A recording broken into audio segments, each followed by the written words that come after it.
Hi hello ನಮಸ್ಕಾರ. ವಿಶೇಷ ಕಾರ್ಯಕ್ರಮಕ್ಕೆ ಸ್ವಾಗತ. ನಾನು ರಂಜಿತಾ ಗೌಡ. ರಾಜ್ಯ ರಾಜಕಾರಣದಲ್ಲಿ ಮತ್ತೆ ಬಿಸಿಗಾಳಿ ಬೀಸುತ್ತಿದೆ. ಕುರ್ಚಿ, ಅಧಿಕಾರ, ಮುಖ್ಯಮಂತ್ರಿ ಸ್ಥಾನ ಈ ಮೂರು ಪದಗಳು ಮತ್ತೆ ಕಾಂಗ್ರೆಸ್ ಒಳಗೆ ಕಂಪನವನ್ನ ಮೂಡಿಸಿವೆ. ಜನವರಿ 6 ಈ ದಿನಾಂಕ ಇದೀಗ ಕರ್ನಾಟಕ ರಾಜ್ಯದಲ್ಲಿ ಅತ್ಯಂತ ಕುತೂಹಲದ ಡೇಟ್ ಕೂಡ ಆಗಿದೆ. ಜನವರಿ 6ಕ್ಕೆ ಕರ್ನಾಟಕಕ್ಕೆ ಹೊಸ ಮುಖ್ಯಮಂತ್ರಿ ಬರ್ತಾರಾ ಅಥವಾ ಈಗಿರುವ ಮುಖ್ಯಮಂತ್ರಿ ತಮ್ಮ ಕುರ್ಚಿಯನ್ನೇ ಬಲಪಡಿಸಿಕೊಳ್ತಾರಾ ಅನ್ನೋದಕ್ಕೆ ಉತ್ತರ ಸಿಗ್ತಾ ಇಲ್ಲ. ಒಳ ರಾಜಕೀಯ ಶಕ್ತಿ ಸಮೀಕರಣ, ಮುಂದಿನ ರಾಜಕೀಯ ದಿಕ್ಕು ಏನಿರಬಹುದು ಅನ್ನೋದೆಲ್ಲವನ್ನ ವಿವರವಾಗಿ ನೋಡ್ತಾ ಹೋಗೋಣ ಇವತ್ತಿನ ವಿಡಿಯೋದಲ್ಲಿ.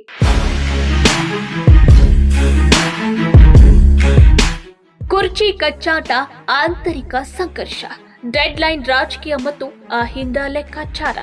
ಒಂದು ಕಡೆ ಜನವರಿ 6ಕ್ಕೆ ಸಿಎಂ ಬದಲಾವಣೆ ಎನ್ನುವ ಮಾತು, ಡಿಕೆ ಶಿವಕುಮಾರ್ ಬಣತೊಳಗಿನ ಚರ್ಚೆಗಳು, ಶಾಸಕರ ಅಂತರಂಗದ ಲೆಕ್ಕಾಚಾರ.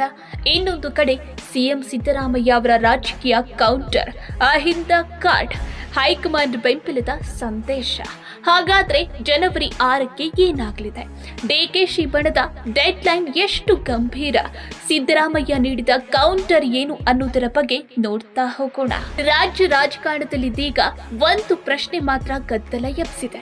ಇವೆಲ್ಲದರ ನಡುವೆ ಸಿಎಂ ಸಿದ್ದರಾಮಯ್ಯ ಅವರು ಡಿಕೆ ಶಿವಕುಮಾರ್ ಬಣಕ್ಕೆ ನೇರವಾಗಿ ಅಲ್ಲ, ಆದ್ರೆ ತೀಕ್ಷ್ಣವಾಗಿ ಕೌಂಟರ್ ನೀಡಿದ್ದಾರೆ.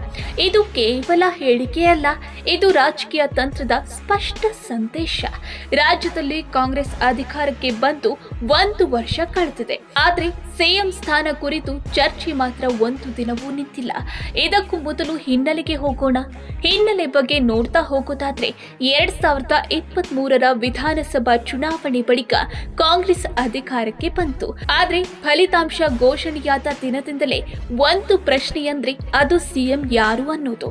ಒಂದು ಕಡೆ ಅನುಭವ ಅಹಿಂದ ನಾಯಕ, ರಾಜ್ಯ ಮಟ್ಟದ ಪ್ರಭಾವ ಸಿದ್ದರಾಮಯ್ಯ, ಇನ್ನೊಂದು ಕಡೆ ಸಂಘಟಕ, ಕೆಪಿಸಿಸಿ ಅಧ್ಯಕ್ಷ, ಪಕ್ಷ ಕಟ್ಟಿದ ನಾಯಕ ಡಿಕೆ ಶಿವಕುಮಾರ್.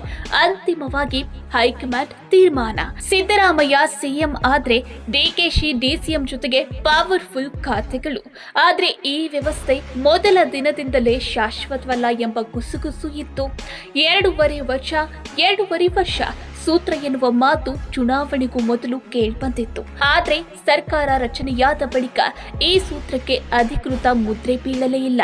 ಇದೇ ಕಾರಣಕ್ಕೆ ಸಿದ್ದರಾಮಯ್ಯ ಶಿಬಿರ ಮತ್ತು ಡಿಕೆ ಶಿವಕುಮಾರ್ ಶಿಬಿರದ ನಡುವೆ ಆಂತರಿಕ ತಣ್ಣನೆಯ ಯುದ್ಧ ಮುಂದುವರೆದಿದೆ. ಈ ಗಲಾಟೆಗೆ ಹೊಸ ತಿರುವು ಕೊಟ್ಟಿದ್ದು ಜನವರಿ 6 ಎಂಬ ದಿನಾಂಕ. ರಾಮನಗರ ಶಾಸಕ ಡಿಕೆ ಶಿವಕುಮಾರ್ ಅವರ ಆಪ್ತ ವಲಯದಲ್ಲಿ ಗುರುತಿಸಿಕೊಂಡಿರುವ ಇಕ್ಬಾಲ್ ಹುಸೇನ್ ಅವರು ಬೆಳಗಾವಿ ಅಧಿವೇಶನದ ವೇಳೆ ಕಡ್ಡಿ ಮುರಿದಂತೆ ಹೇಳ್ಬಿಟ್ರು, ಜನವರಿ 6ರಂದು ಡಿಕೆ ಶಿವಕುಮಾರ್ ಸಿಎಂ ಆಗ್ತಾರೆ. ಇದು ಕೇವಲ ಅಭಿಪ್ರಾಯವಲ್ಲ, ಇದು ಭವಿಷ್ಯವಾಣಿಯಂತೆ ಕೇಳಿಬಂತು. ಸಾರ್ವಜನಿಕವಾಗಿ ಡಿಕೆ ಕ್ಯಾಂಪ್ನ ಶಾಸಕರು ಈ ಮಾತಿಗೆ ಮುದ್ರೆ ಹಾಕಲಿಲ್ಲ. ಆದ್ರೆ ಆಂತರಿಕವಾಗಿ ಜನವರಿ 6 ನಂತರ ದೊಡ್ಡ ಬೆಳವಣಿಗೆ ಆಗಬಹುದು ಎನ್ನುವ ನಿರೀಕ್ಷೆ ಸ್ಪಷ್ಟವಾಗಿತ್ತು. ಹೈಕಮಾಂಡ್ ಒಪ್ಪಿಗೆ, ಸಮಾಧಾನ ಸೂತ್ರ ಅಥವಾ ಒತ್ತಡ ರಾಜಕೀಯ ಎಲ್ಲವೂ ತೆರೆಮರೆಯಲ್ಲಿ ನಡೆದಿತ್ತು. ಇದಕ್ಕೂ ಮೊದಲು ಕಾಂಗ್ರೆಸ್ ವಲಯದಲ್ಲಿ ಹೆಚ್ಚು ಕೇಳಿಬಂದ ಮಾತು 2.5 ವರ್ಷ. ಹೌದು, 2.5 ವರ್ಷ ಸೂತ್ರ. ಅಂದ್ರೆ ಮೊದಲ ವರ್ಷ ಸಿದ್ದರಾಮಯ್ಯ, ಎರಡನೇ ಅರ್ಧ ವರ್ಷ ಡಿಕೆ ಶಿವಕುಮಾರ್. ಆದ್ರೆ ಇದಕ್ಕೆ ಸಂಬಂಧಿಸಿದಂತೆ ಯಾವುದೇ ಲಿಖಿತ ಒಪ್ಪಂದ ಇಲ್ಲ, ಹೈಕಮಾಂಡ್ ಅಧಿಕೃತ ಹೇಳಿಕೆ ಇಲ್ಲ. ಈ ನಡುವೆ ಸಿಎಂ ಸಿದ್ದರಾಮಯ್ಯ ಸ್ಪಷ್ಟವಾಗಿ ಹೇಳಿದ್ದು ಅಂದ್ರೆ 2.5 ವರ್ಷದ ಬಳಿಕ ಅಧಿಕಾರ ಹಸ್ತಾಂತರದ ಬಗ್ಗೆ ಯಾವುದೇ ಒಪ್ಪಂದವಾಗಿಲ್ಲ ಅನ್ನೋದು. ಇದೇ ಮಾತು ಈಗ ಡಿಕೆಶಿ ಬಣಕ್ಕೆ ಮುಳ್ಳಾಗಿದೆ. ಇಂತಹ ಸಂದರ್ಭದಲ್ಲಿ ಸಿದ್ದರಾಮಯ್ಯ ಅವರು ಮೌನವಾಗಿರಲಿಲ್ಲ. ಅವರು ಆಡಿದ್ದು ನೇರ ರಾಜಕೀಯ ಅಲ್ಲ, ಅಹಿಂದ ರಾಜಕೀಯ. ಅಹಿಂದ ಎಂದ್ರೆ ಅಲ್ಪಸಂಖ್ಯಾತರು, ಹಿಂದುಳಿದವರು, ದಲಿತರು. ಈ ಸಾಮಾಜಿಕ ಶಕ್ತಿಯೇ ಸಿದ್ದರಾಮಯ್ಯ ಅವರ ನಿಜವಾದ ಬಲ. ಅದಕ್ಕೆ ಅವರು ಒಂದು ಮಾತನ್ನು ಎತ್ತಿಕೊಡದೆ ತಮ್ಮ ಅಸ್ತಿತ್ವವನ್ನು ಹಂತ ಹಂತವಾಗಿ ತೋರಿಸಿದ್ರು. ಇಲ್ಲಿ ಕತೆಗೆ ತಿರುವು ಸಿಕ್ಕಿದ್ದೆ ಬೆಳಗಾವಿ ಅಧಿವೇಶನದ ವೇಳೆ. ರಾಮನಗರ ಶಾಸಕ ಇಕ್ಬಾಲ್ ಹುಸೇನ್ ಒಂದು ಹೇಳಿಕೆ ನೀಡ್ತಾರೆ, ಜನವರಿ 6ರಂದು ಡಿಕೆ ಶಿವಕುಮಾರ್ ಸಿಎಂ ಆಗ್ತಾರೆ.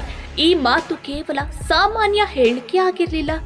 ಸಿಎಂ ಕುರ್ಚಿ ಅಸ್ತಿತ್ವದ ಪ್ರಶ್ನೆಯಾಗಿತ್ತು. ಹಾಗಾದ್ರೆ ಇಕ್ಬಾಲ್ ಹುಸೇನ್ ಯಾರು? ಇವರು ಬೇರೆ ಯಾರೂ ಅಲ್ಲ, ಡಿಕೆಶಿಗೆ ಆಪ್ತ, ಡಿಕೆ ಕ್ಯಾಂಪ್ನ ವಿಶ್ವಾಸ ಅರ್ಹ ನಾಯಕ. ಒಳಗಿನ ಮಾತುಗಳನ್ನು ಏನೇ ಹೇಳಿಕೆಗಳನ್ನ ಬಹಿರಂಗವಾಗಿ ಹೇಳುವ ಧೈರ್ಯ ಇರುವ ಶಾಸಕ. ಹೀಗಾಗಿ ಜನವರಿ 6ರಂದು ಡಿಕೆ ಶಿವಕುಮಾರ್ ಸಿಎಂ ಅನ್ನೋ ಈ ಹೇಳಿಕೆಗೆ ಭಾರಿ ಮಹತ್ವ ಸಿಕ್ತು. ಇನ್ನು ಇದೀಗ ಬರುತ್ತೆ ಅತಿದೊಡ್ಡ ರಾಜಕೀಯ ಸಂದೇಶ. ಮಂಗಳವಾರ ನಡೆದ ಒಂದು ಪತ್ರಿಕಾಗೋಷ್ಠಿ. ವಿಷಯ ಜನವರಿ 29ರಿಂದ ಆರಂಭವಾಗುವ ಅಂತಾರಾಷ್ಟ್ರೀಯ ಚಲನಚಿತ್ರೋತ್ಸವ. ಆದರೆ ಈ ಪತ್ರಿಕಾಗೋಷ್ಠಿಯಲ್ಲಿ ಸಿದ್ದರಾಮಯ್ಯ ಅವರು ಒಂದು ವಾಕ್ಯ ಹೇಳಿ ರಾಜಕೀಯ ವಲಯವನ್ನೇ ಬೆಚ್ಚಿ ಬೀಳಿಸಿದ್ರು. ಜನವರಿ 29ರಂದು ನಡೆಯುವ ಚಲನಚಿತ್ರೋತ್ಸವವನ್ನು ನಾನೇ ಉದ್ಘಾಟಿಸುತ್ತೇನೆ. ಇದು ಸಾಮಾನ್ಯ ಹೇಳಿಕೆ ಅಲ್ಲ, ಇದು ಒಂದು ಸಂದೇಶ. ಯಾಕಂದ್ರೆ ಚಲನಚಿತ್ರೋತ್ಸವವನ್ನು ಸಹಜವಾಗಿ ಮುಖ್ಯಮಂತ್ರಿಗಳೇ ಉದ್ಘಾಟನೆ ಮಾಡ್ತಾರೆ. ಆದ್ರೆ ಇಲ್ಲಿ ಸಿದ್ದರಾಮಯ್ಯ ಹೇಳಿದ್ದು ನಾನೇ ಮುಖ್ಯಮಂತ್ರಿ, ಹೀಗಾಗಿ ನಾನೇ ಉದ್ಘಾಟನೆ ಮಾಡುತ್ತೇನೆ. ಇದರ ಅರ್ಥ ಏನಂದ್ರೆ ಜನವರಿ 6ರ ನಂತರವೂ ನಾನು ಸಿಎಂ, ಜನವರಿ 29ಕ್ಕೂ ನಾನು ಅಧಿಕಾರದಲ್ಲಿ ಇರ್ತೇನೆ. ಡೆಡ್ಲೈನ್ ರಾಜಕೀಯಕ್ಕೆ ಇಲ್ಲಿ ಜಾಗ ಇಲ್ಲ. ನಾನೇ ಸಿಎಂ ಆಗಿ ಮುಂದುವರಿಯುತ್ತೇನೆ. ಜನವರಿ 6ರ ಡೆಡ್ಲೈನ್ಗೆ ನಂಬಿಕೆ ಬೇಡ. ಸರ್ಕಾರದಲ್ಲಿ ಯಾವುದೇ ಬದಲಾವಣೆ ಇಲ್ಲ. ಇಲ್ಲಿ ಟಗರು ಕಾಲ್ಕೆರೆದು ಡೈರೆಕ್ಟ್ ಯುದ್ಧಕ್ಕಲ್ಲ, ಯುದ್ಧ ಭೂಮಿಲಿ ಗೆರೆ ಹಾಕಿ ಪೊಗರಲ್ಲಿ ಗುಮ್ಮಕ್ಕೆ ರೆಡಿಯಾಗಿ ನಿಂತಿದೆ ಅಂದಮೇಲೆ ಅಲ್ಲಿ ಡಿಕೆಗೆ ನೋ ಆಪ್ಷನ್ ಅನ್ನೋದು ಪ್ರಶ್ನಾರ್ಥಕವಾಗಿದೆ. ಇದಕ್ಕಿಂತ ದೊಡ್ಡ ಕೌಂಟರ್ ಬೇಕಾ? ಇದು ಮೊದಲ ಬಾರಿಗೆ ಅಲ್ಲ. ಮೈಸೂರಿನಲ್ಲಿ ಮುಂದಿನ ಬಜೆಟ್ ನಾನೇ ಮಂಡನೆ ಮಾಡುತ್ತೇನೆ. ಬೆಳಗಾವಿ ಅಧಿವೇಶನದಲ್ಲಿ ನಾನೇ 5 ವರ್ಷ ಸಿಎಂ. ಬೆಂಗಳೂರಿನ ಕಾರ್ಯಕ್ರಮದಲ್ಲಿ ಜನವರಿ 29ರಂದು ನಡೆಯುವ ಚಲನಚಿತ್ರೋತ್ಸವವನ್ನು ನಾನೇ ಉದ್ಘಾಟಿಸುತ್ತೇನೆ. ನೇರವಾಗಿ 2.5 ವರ್ಷದ ಒಪ್ಪಂದವೇ ಆಗಿಲ್ಲ. ಸ್ಪಷ್ಟವಾಗಿ ಹೈಕಮಾಂಡ್ ನನ್ನ ಪರವಾಗಿದೆ. ಇವೆಲ್ಲ ಮಾತುಗಳನ್ನು ಒಟ್ಟುಗೂಡಿಸಿದ್ರೆ ಒಂದೇ ಒಂದು ಸಂದೇಶ ಹೊರಬರ್ತಾ ಇದೆ. ಅದೇ ಸಿದ್ದರಾಮಯ್ಯ ಕುರ್ಚಿ ಬಿಟ್ಟುಕೊಡುವ ಮನಸ್ಥಿತಿಯಲ್ಲಿ ಇಲ್ಲ ಅನ್ನೋದು. ಅರೆ ಹೌದಾ? ಆದ್ರೆ ನಮ್ಮೆಲ್ಲರ ಮುಂದೆ ಇರುವಂತಹ ಒಂದೇ ಒಂದು ಪ್ರಶ್ನೆ, ಸಿದ್ದರಾಮಯ್ಯ ಸಿಎಂ ಕುರ್ಚಿಯಿಂದ ಇಳಿಯುವಂತೆ ಕಾಣ್ತಿಲ್ಲ. ಹಾಗಾದ್ರೆ ಬಂಡೆ ಏನ್ ಮಾಡುತ್ತೆ? ಟಗರು ಕೊಡು ಏಟನ್ನ ಸಹಿಸಿಕೊಳ್ಳುತ್ತಾ ಅಥವಾ ಸೈಲೆಂಟ್ ಆಗಿ ಟಗರು ಮೇಲೆ ಉರುಳಿಕೊಂಡು ಹೋಗುತ್ತಾ? ಹೈಕಮಾಂಡ್ ಮೌನವೇ ಉತ್ತರವೇ? ನಾಯಕತ್ವ ಬದಲಾವಣೆ ತಾತ್ಕಾಲಿಕವಾಗಿ ಫ್ರೀಸ್ ಆಗುತ್ತಾ? ಏನಾಗುತ್ತೆ? ಯಾವುದು ಸ್ಪಷ್ಟವಿಲ್ಲ. ಯಾಕಂದ್ರೆ ರಾಜಕೀಯದಲ್ಲಿ ಯಾವುದು ಶಾಶ್ವತವಲ್ಲ. ಬಹಿರಂಗವಾಗಿ ಡಿಕೆ ಕ್ಯಾಂಪ್ನ ಶಾಸಕರು ಮೌನ, ಆದ್ರೆ ಒಳಗಡೆ ಜನವರಿ 6 ಬಳಿಕ ಏನಾದ್ರೂ ಆಗಬಹುದು ಎಂಬ ನಿರೀಕ್ಷೆ, ಹೈಕಮಾಂಡ್ ಸೂಚನೆ ಇರಬಹುದು ಎಂಬ ಲೆಕ್ಕಾಚಾರ. ಅಧಿಕಾರ ಹಂಚಿಕೆ ಕುರಿತು ಮಾತುಕತೆ, ಇದು ಡಿಕೆಶಿ ಬಣದ ಸೈಲೆಂಟ್ ಸ್ಟ್ರಾಟಜಿ. ಆದ್ರೆ ಈಗಿನ ಸ್ಥಿತಿಯಲ್ಲಿ ಸಿದ್ದರಾಮಯ್ಯ ಕೈ ಮೇಲಾಗಿರುವುದು ಸ್ಪಷ್ಟವಾಗಿ ಕಾಣ್ತಿದೆ. ರಾಜ್ಯದಲ್ಲಿ ನಾಯಕತ್ವ ಬದಲಾವಣೆ ಕುರಿತು ಊಹಾಪೋಹಗಳ ನಡುವೆ ರಾಷ್ಟ್ರ ರಾಜಧಾನಿಯಲ್ಲಿರುವ ಉಪಮುಖ್ಯಮಂತ್ರಿ ಡಿಕೆ ಶಿವಕುಮಾರ್ ಅಡ್ಡಗೋಡೆ ಮೇಲೆ ದೀಪ ಇಟ್ಟಂತೆ ಬುಧವಾರ ಮಾತನಾಡಿದ್ದಾರೆ. ಸಿಎಂ ಬದಲಾವಣೆ ವದಂತಿಯನ್ನು ಅವರು ತಳ್ಳಿ ಹಾಕಿದ್ದು ಮುಖ್ಯಮಂತ್ರಿ ಕುರ್ಚಿಗಾಗಿ ವಿವಾದವೇನೂ ಇಲ್ಲ. ಉಪಮುಖ್ಯಮಂತ್ರಿಯಾಗಿ ಮುಂದುವರಿಯಲು ನನಗೆ ತೃಪ್ತಿ ಇದೆ ಎಂದಿದ್ದಾರೆ. ಕರ್ನಾಟಕ ಭವನದಲ್ಲಿ ಮಾಧ್ಯಮದವರೊಂದಿಗೆ ಮಾತನಾಡಿದ ಶಿವಕುಮಾರ್, ಆಂತರಿಕ ಭಿನ್ನಾಭಿಪ್ರಾಯಗಳು ಅಥವಾ ಕಾಂಗ್ರೆಸ್ ಹೈಕಮಾಂಡ್ ಜೊತೆಗೆ ಸಭೆ ಇತ್ಯಾದಿ ವದಂತಿಗಳು ಮಾಧ್ಯಮಗಳಲ್ಲಿ ಮಾತ್ರ ಬರ್ತಿದೆ. ನಾನು ಯಾವುದೇ ಎಐಸಿಸಿ ವರಿಷ್ಠರನ್ನು ಭೇಟಿ ಮಾಡ್ತಿಲ್ಲ. ಉಪಮುಖ್ಯಮಂತ್ರಿಯಾಗಿ ಮುಂದುವರಿಯಲು ನನಗೆ ಸಂತೋಷವಿದೆ. ಪಕ್ಷದ ಕಾರ್ಯಕರ್ತನಾಗಿರಲು ಇಷ್ಟಪಡುತ್ತೇನೆ ಎಂದು ಹೇಳುವ ಮೂಲಕ ರಾಜ್ಯದಲ್ಲಿನ ಮುಖ್ಯಮಂತ್ರಿ ಬದಲಾವಣೆ ಅಥವಾ ಸಂಭವ್ಯ ನಾಯಕತ್ವ ಬದಲಾವಣೆಗೆ ಸಂಬಂಧಿಸಿದ ಪ್ರಶ್ನೆಗಳಿಗೆ ತೆರೆ ಎಳೆದಿದ್ದಾರೆ. ಈ ಮಧ್ಯೆ ಮಾಧ್ಯಮಗಳ ಪುನರಾವರ್ತಿತ ಪ್ರಶ್ನೆಗಳಿಗೆ ಪ್ರತಿಕ್ರಿಯಿಸಿದ ಶಿವಕುಮಾರ್, ಯಾವುದೇ ಹೆಸರನ್ನು ಊಹಾಪೋಹ ಮಾಡಬಾರದು. ನಾಯಕತ್ವಕ್ಕೆ ಸಂಬಂಧಿಸಿದಂತೆ ಯಾವುದೇ ನಿರ್ಧಾರ ತೆಗೆದುಕೊಳ್ಳುವುದು ಕಾಂಗ್ರೆಸ್ ಪಕ್ಷಕ್ಕೆ ಬಿಟ್ಟಿತ್ತು. ಯಾವುದೇ ದಿನವಾದರೂ ಕಾಂಗ್ರೆಸ್ ಪಕ್ಷ ನಿರ್ಧಾರ ತೆಗೆದುಕೊಳ್ಳಬಹುದು. ವರಿಷ್ಠರು ತೆಗೆದುಕೊಳ್ಳುವ ನಿರ್ಧಾರಕ್ಕೆ ಬದ್ಧ ಎಂದರು. ಈ ಮಧ್ಯೆ ಪ್ರಿಯಾಂಕಾ ಗಾಂಧಿ ಪ್ರಧಾನಿ ಅಭ್ಯರ್ಥಿ ಎಂಬ ಊಹಾಪೋಹ ಕುರಿತು ಪ್ರಶ್ನೆಗಳಿಗೆ ಉತ್ತರಿಸಿದ ಡಿಕೆ ಶಿವಕುಮಾರ್, ನನಗೆ ಈ ವಿಷಯಗಳ ಬಗ್ಗೆ ತಿಳಿದಿಲ್ಲ. ಎಐಸಿಸಿ ಅಧ್ಯಕ್ಷರು ಮತ್ತು ರಾಹುಲ್ ಗಾಂಧಿ ನನ್ನ ನಾಯಕರು ಎಂದು ಹೇಳಿದ್ದಾರೆ. ಆದರೂ ಕೂಡ ನಾವೆಲ್ಲ ಈ ರಾಜಕೀಯ ಆಟಗಳನ್ನ ಕಣ್ಣು ಮುಚ್ಚಿ ನಂಬೋಕ್ಕಾಗಲ್ಲ. ಹಾಗಾದ್ರೆ ಜನವರಿ 6ರ ವಿಶೇಷತೆ ಏನು? ಇದು ಸಿದ್ದರಾಮಯ್ಯ ಅವರು ರಾಜ್ಯದ ಸುದೀರ್ಘ ಅವಧಿಯ ಮುಖ್ಯಮಂತ್ರಿಗಳಲ್ಲಿ ಒಬ್ಬರಾಗಿ ದಾಖಲೆ ನಿರ್ಮಿಸುವ ದಿನ. ಇದನ್ನೇ ಸಿದ್ದರಾಮಯ್ಯ ರಾಜಕೀಯವಾಗಿ ಬಳಸಿಕೊಂಡಿದ್ದಾರೆ ಅಂದ್ರೆ ರಾಜೀನಾಮೆ ದಿನವಲ್ಲ, ದಾಖಲೆ ನಿರ್ಮಿಸುವ ದಿನ. ಸಿದ್ದರಾಮಯ್ಯ ಬಳಸುತ್ತಿರುವ ಅಸ್ತ್ರ ಒಂದೇ, ಅಹಿಂದ, ಅಲ್ಪಸಂಖ್ಯಾತರು, ಹಿಂದುಳಿದ ವರ್ಗ, ದಲಿತರು. ಈ ಸಮುದಾಯಗಳ ರಾಜಕೀಯ ಬೆಂಬಲ ಸಿದ್ದರಾಮಯ್ಯಗೆ ಶಕ್ತಿ. ಇದನ್ನು ಹೈಕಮಾಂಡ್ ಕೂಡ ನಿರ್ಲಕ್ಷ್ಯ ಮಾಡುವುದಿಲ್ಲ. ಇದು ಸಿದ್ದರಾಮಯ್ಯನವರ ಮೊದಲ ಕೌಂಟರ್. ಡಿಕೆಶಿ ಬಣಕ್ಕೆ ನೇರ ಸಂದೇಶ. ಇವೆಲ್ಲವೂ ಒಂದು ದೊಡ್ಡ ಪಿಕ್ಚರ್ನ ಭಾಗ. ರಾಜಕೀಯದಲ್ಲಿ ಒಂದೇ ಸತ್ಯ ಇರುತ್ತೆ, ಕುರ್ಚಿ ಯಾರಿಗೆ ಎಂಬ ಪ್ರಶ್ನೆಗಿಂತ ಕುರ್ಚಿ ಮೇಲೆ ಯಾರು ಎಷ್ಟು ಬಲವಾಗಿ ಕೂತಿದ್ದಾರೆ ಎಂಬುದೇ ಮುಖ್ಯ. ಜನವರಿ 6 ಎಂಬ ದಿನಾಂಕವನ್ನು ಹಿಡಿದು ಒಂದು ಬಣ ನಿರೀಕ್ಷೆಯ ಕನಸು ಕಾಣ್ತಿದ್ರೆ, ಅದೇ ದಿನವನ್ನು ಬಳಸಿಕೊಂಡು ಮತ್ತೊಂದು ಬಣ ದಾಖಲೆ, ಅಧಿಕಾರ ಮತ್ತು ಸಂದೇಶವನ್ನ ನೀಡುತ್ತಿದೆ. ಇದು ಕೇವಲ ಸಿದ್ದರಾಮಯ್ಯ ವಿರುದ್ಧ ಡಿಕೆ ಶಿವಕುಮಾರ್ ಎನ್ನುವ ಹೋರಾಟವಲ್ಲ, ಇದು ಕಾಂಗ್ರೆಸ್ ಒಳಗಿನ ಶಕ್ತಿ ಸಮೀಕರಣ, ಹೈಕಮಾಂಡ್ ಲೆಕ್ಕಾಚಾರ ಮತ್ತು ಮುಂದಿನ ಚುನಾವಣೆಯ ರಾಜಕೀಯದ ಮುನ್ನುಡಿ.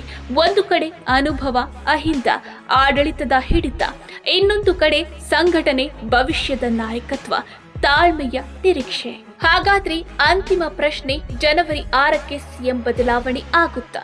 ಜನವರಿ 6 ಒಂದು ದಿನಾಂಕ ಮಾತ್ರ ಆಗಿರಬಹುದು, ಆದ್ರೆ ಜನವರಿ 29 ಸಿದ್ದರಾಮಯ್ಯ ಅವರ ರಾಜಕೀಯ ಘೋಷಣೆ.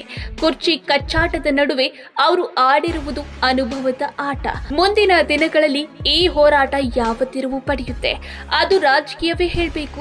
ಇದೀಗ ಲಭ್ಯವಿರುವ ಸೂಚನೆಗಳ ಪ್ರಕಾರ ತಕ್ಷಣದ ಬದಲಾವಣೆ ಸಾಧ್ಯತೆ ಕಡಿಮೆ. ಸಿದ್ದರಾಮಯ್ಯ ಕೈಯಲ್ಲಿ ಆಡಳಿತ, ನಿರೀಕ್ಷೆಯಲ್ಲಿ ಡಿಕೆಶಿ ಬಣ. ಇಲ್ಲಿ ಒಂದು ಮಾತು ಸ್ಪಷ್ಟ, ಕುರ್ಚಿ ಕಚ್ಚಾಟ ಇನ್ನೂ ಮುಗಿದಿಲ್ಲ.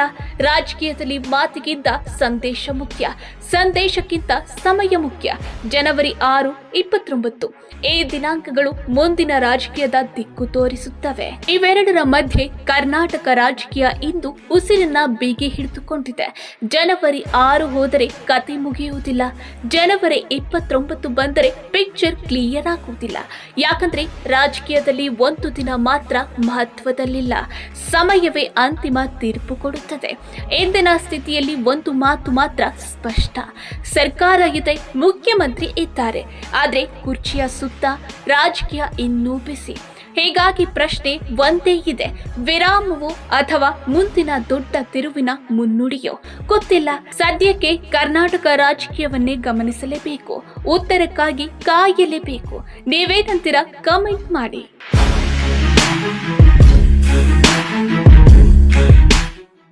ಸಪ್ತಗಿರಿ ಎನ್ಪಿಎಸ್ ಯೂನಿವರ್ಸಿಟಿ ಅರ್ಪಿಸುವ ನಂದನ ಪ್ಯಾಲೇಸ್ ಸಹ ಪ್ರಾಯೋಜಕತ್ವದಲ್ಲಿ ಕರ್ನಾಟಕ ಟಿವಿ ಮತ್ತು ಆಡ್6 ವತಿಯಿಂದ ಸಂಕ್ರಾಂತಿ ಹಬ್ಬದ ಪ್ರಯುಕ್ತ ರಾಜ್ಯ ಮಟ್ಟದ ರಂಗೋಲಿ ಸ್ಪರ್ಧೆ, ಬೆಂಗಳೂರು ಸೇರಿದಂತೆ ರಾಜ್ಯದ ಹಲವೆಡೆ ಸ್ಪರ್ಧೆಯಲ್ಲಿ ಭಾಗಿಯಾಗಿ ಆಕರ್ಷಕ ಬಹುಮಾನ ಗೆಲ್ಲಿ. ಹೆಸರು ನೋಂದಾಯಿಸಲು ಕರೆ ಮಾಡಿ 9113549531.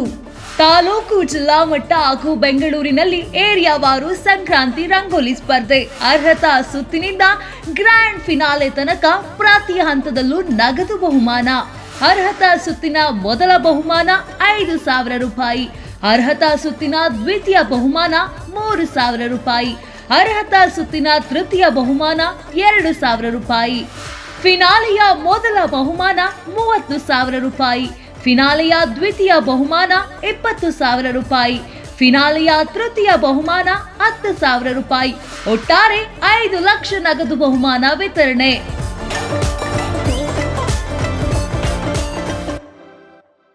ಯಾರಾಗ್ತಾರೆ ಎಂಎಲ್ಎ ಅಭ್ಯರ್ಥಿ 2028 ಶೀಘ್ರದಲ್ಲೇ.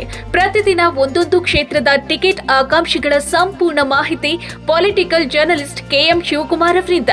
ಕರ್ನಾಟಕದ ನಂಬರ್ 1 ಡಿಜಿಟಲ್ ಮೀಡಿಯಾ ನಿಮ್ಮ ನೆಚ್ಚಿನ ಕರ್ನಾಟಕ ಟಿವಿಯಲ್ಲಿ ಮಾತ್ರ.